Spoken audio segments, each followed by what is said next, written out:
Wop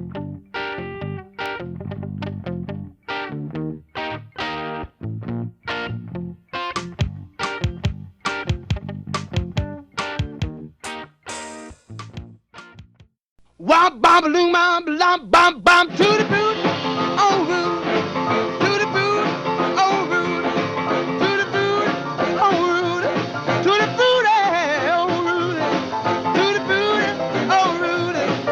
Oh bop bop balloon bop bop bop bop tutti frutti, oh fruity, tutti frutti, oh fruity, tutti frutti, oh fruity, tutti frutti, oh fruity, tutti frutti, oh fruity.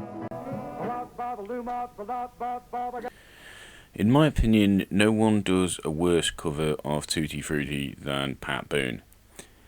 If you're wondering why this cover exists at all, it was a cynical attempt to market rock and roll music to a nation who were unlikely to tolerate their children listening to the exuberant performance of a camp black man such as Little Richard.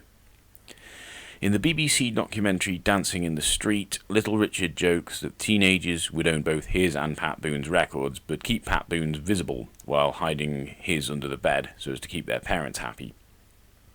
Sun Records receptionist Marion Kaisker said of her boss Sam Phillips, "Over and over I remember Sam saying, if I could find a white man who had that Negro sound and the Negro feel, I could make $1 billion. Enter Elvis Aaron Presley, nowadays known to most as the king of rock and roll. Whether or not Elvis could sing rock and roll as well as Little Richard or Chuck Berry is a matter for some debate, but I think most would agree he certainly did a much more convincing job of it than Pat Boone. So in many ways, Elvis was the compromise. His music, with its heavy emphasis on rhythm and his hip-gyrating stage antics, would still offend the sensibilities of Christian conservatives, but being white made him just acceptable enough to be marketable to a still very segregated America.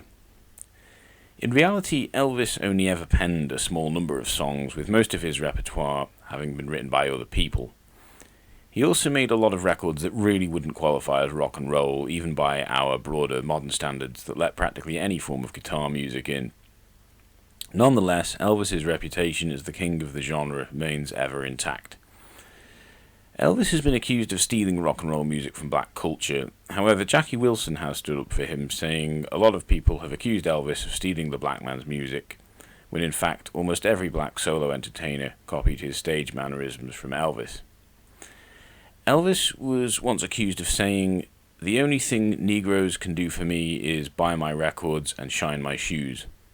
However, no evidence has ever been found that he actually said this, and fans have argued it was a rumour spread to discredit him.